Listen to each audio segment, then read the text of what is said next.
Welcome, everyone, to the NoDQ.com live recap of Friday Night SmackDown for October 24th, 2025. Shout out to everyone for watching this, whether it's live or on demand. Let's get into SmackDown. We have Saturday night's main event coming up in just a week. We had footage shown from last week. The attack on Jacob Fatu, the setup for Cody Rhodes versus Drew McIntyre. Now, we had Jimmy Uso, who is on SmackDown, even though he's been on Raw. He's backstage with Cody Rhodes, the world champion. He's thankful that Cody stood up for Jacob Fatu. Cody asked about the Usos and said that Jimmy needs to do what's right for him. This week's SmackDown was in which is a suburb of Phoenix, a much smaller arena than usual for WWE. 6,000 people, small building, kind of a flat crowd too. Like they were chanting things at times, but it definitely had more of a minor league vibe to it. They had the lights turned down, and I just didn't really vibe with it too well. Cody Rhodes came to the ring for a promo. Seems to be the norm here on SmackDown. It's textbook 101 SmackDown. Cody Rhodes comes to the ring and cuts a promo. So, what do you want to talk about? Every single week. He said it's uncharacteristic of him when he smashed Drew McIntyre with the championship, and then he asked the fans, should he apologize? And before he could say anything else, we had what I trademarked, the immediate interruption from Drew McIntyre, who called himself a scapegoat. He said he hates the Samoan family, and even though that's the case, he did not attack Jacob Fatu.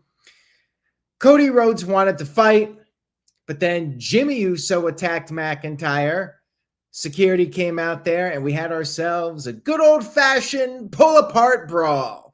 Of course, Jimmy broke through because that's what they do in pull-apart brawls. And the crowd's like, let them fight, let them fight.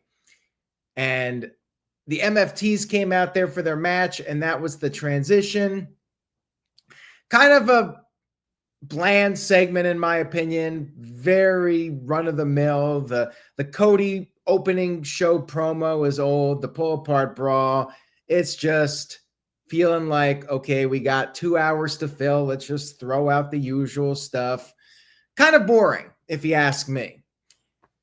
We had our first match of the evening, which was a tag team match.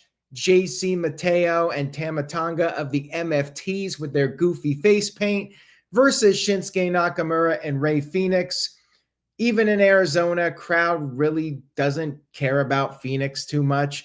I hate that grunt that he does at the opening of his music. Like, the music is cool, but they got to get rid of that grunt. It's terrible.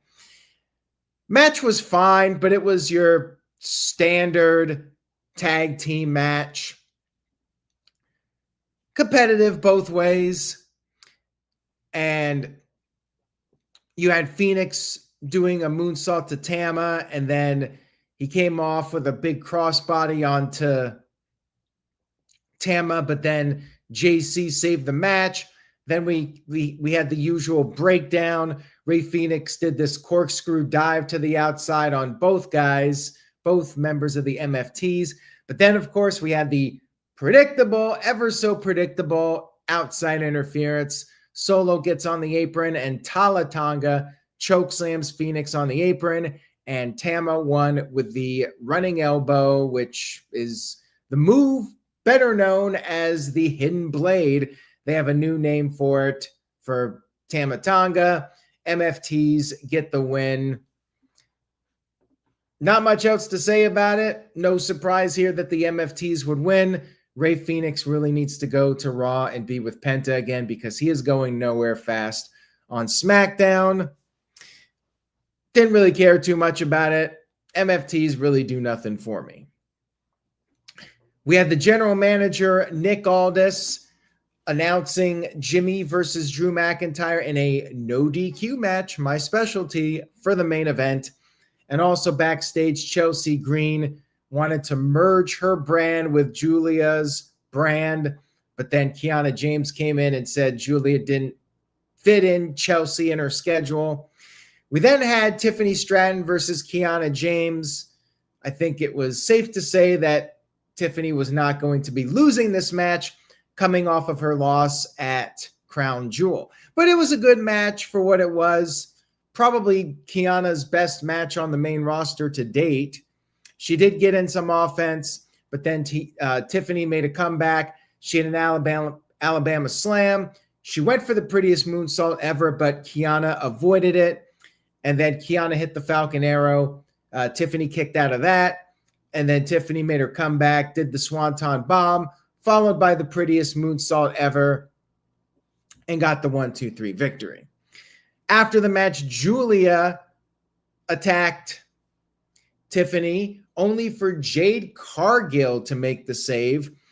Jade raised the hand of Tiffany, and I'm like, wait for it. And sure enough, we got the attack, the heel turn from Jade Cargill on Tiffany. I wonder if it should be the other way around, although Jade could probably use the turn as well.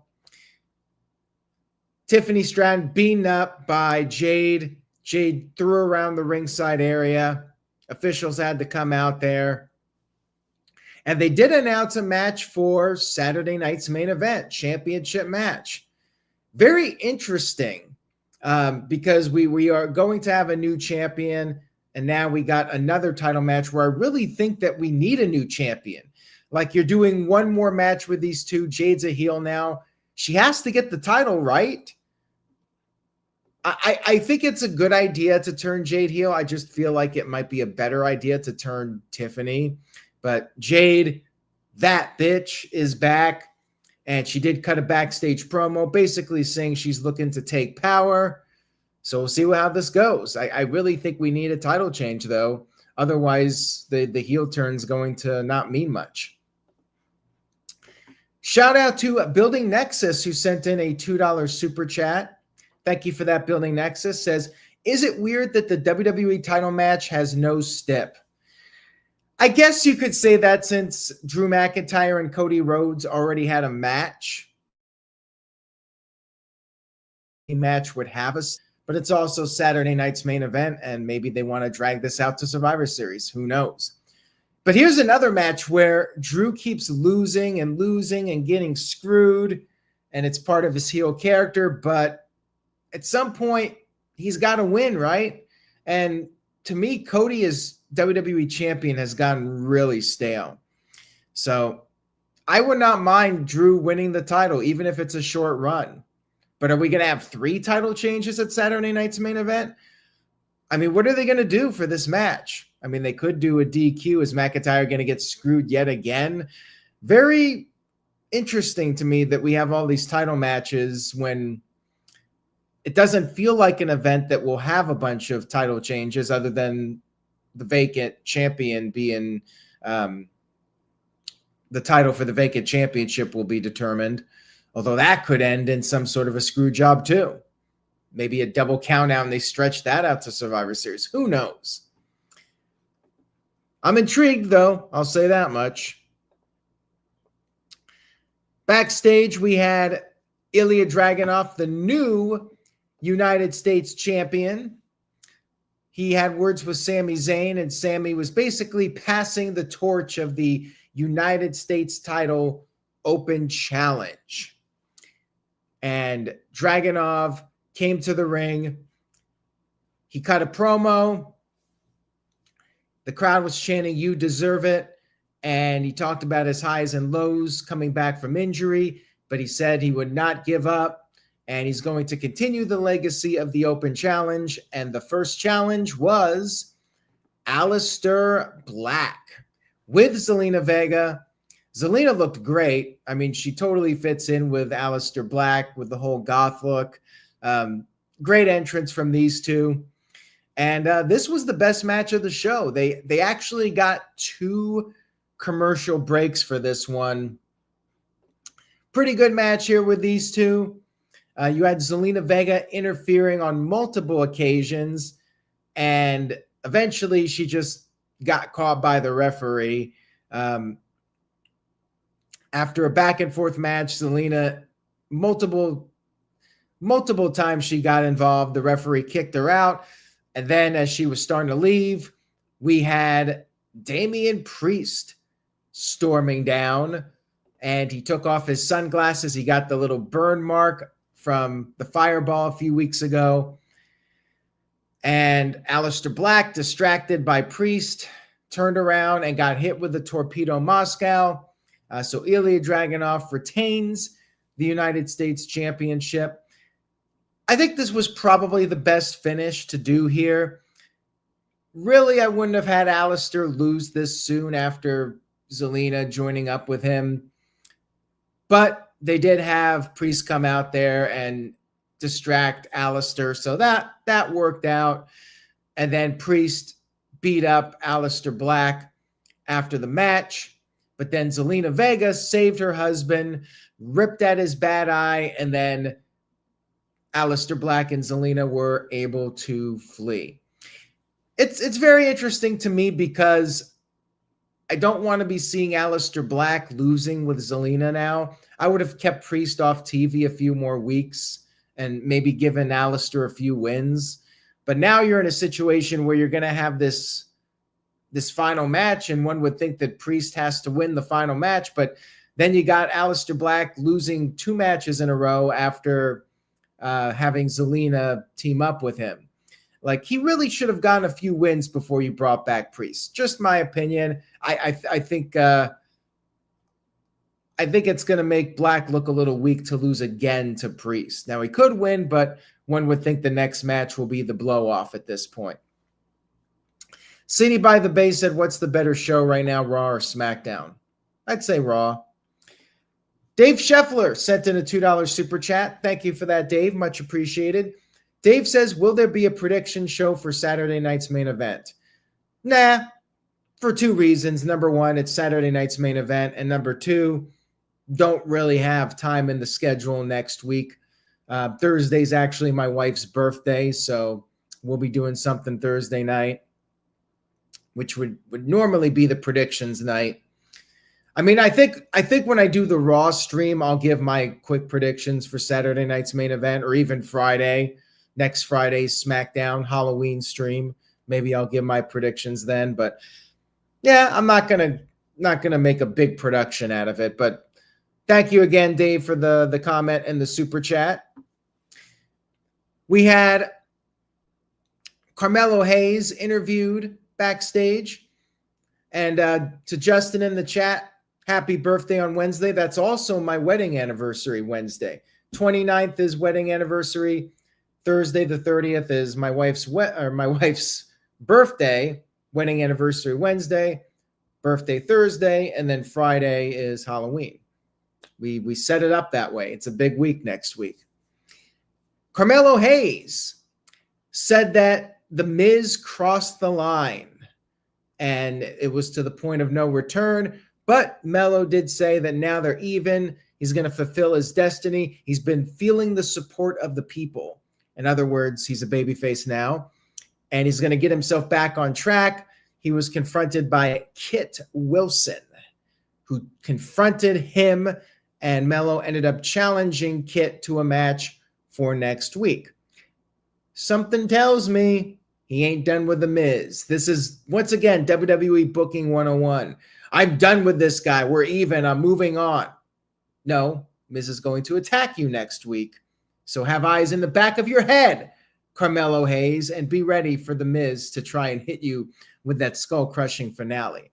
I'm warning you, Melo. Don't let me down next week. You better be ready for The Miz.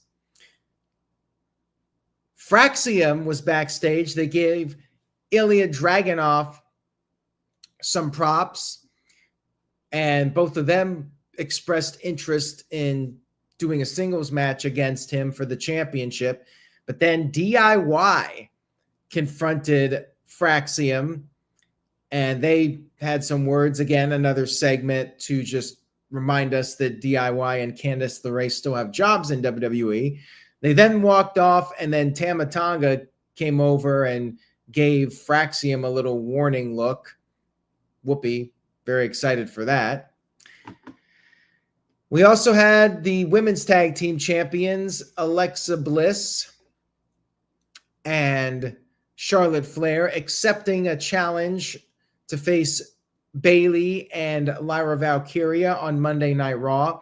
Then Nia Jax interrupted and challenged Alexa Bliss to a match for next week on SmackDown. Yippee. Again, we need Nia on Raw. Get her away from the SmackDown people, even though Alexa and Charlotte can really appear on any show. We then had our main event of the evening, Drew McIntyre versus Jimmy Uso, no DQ. Pretty tame no DQ match, if I must say so myself. They brawled in the crowd a little bit. Jimmy pulled a table from under the ring, and McIntyre caught Jimmy coming off the apron and suplexed him on the floor. Then Jimmy countered the Claymore. He sent McIntyre into a chair that was set up in the ring, and then Jimmy used the chair on McIntyre. He set up the table, but then McIntyre regained the upper hand, and surprisingly, McIntyre went for the Claymore, but Jimmy countered it with a Samoan drop, putting McIntyre through the table. So the guy that set up the table actually got to put his guy through the table. That usually doesn't happen. They caught me off guard with that one. Now, McIntyre was not down for long. Jimmy went up to the top, but then McIntyre threw a chair in his face, and then McIntyre hit the Claymore, got the 1-2-3 victory. No surprise here, McIntyre is not losing to Jimmy Uso before his title match at Saturday night's main event. Then we had the post-match attack. What is this, Dynamite? Post-match attack. He wrapped the chair around Jimmy's neck. Then we had officials come out there. Cody Rhodes, no surprise here, comes out at the end to make the save. But here's what annoyed me. So Cody, he attacks McIntyre. McIntyre goes over the barricade, and then Cody goes into the ring and checks on Jimmy, turning his back to McIntyre like a stupid idiot. And sure enough, McIntyre lays him out with the Claymore. Why was Cody so dumb to turn his back to Drew McIntyre? Really? Come on now. I thought that was really dumb. Made Cody look like a complete fool. And yeah, McIntyre stands tall, and that was the end of SmackDown. Did AI write this show? Just wondering. It was all right.